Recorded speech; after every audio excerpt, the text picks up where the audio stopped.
guys, good morning. Hindi kami nakasimba ngayon kasi may sakit ang aking dalaga. Ayan, si Regina. Ay, tingnan nyo naman guys, ang pagmamahal ng kanyang aso sa kanya. Ang tinamot nakapatong pa. Oh my God! Si Bella.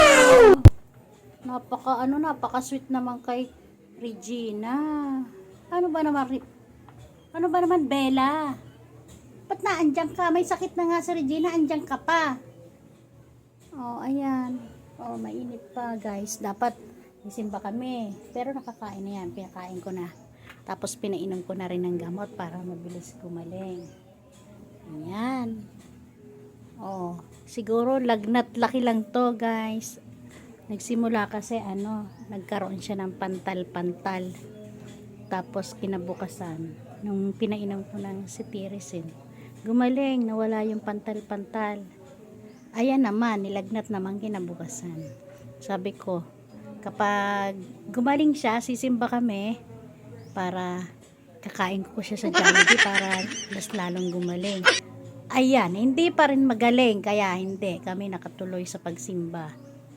Kaya baka next Sunday na lang kami makakasimba. Bye! Update lang yan guys. Bye! Thank you sa support.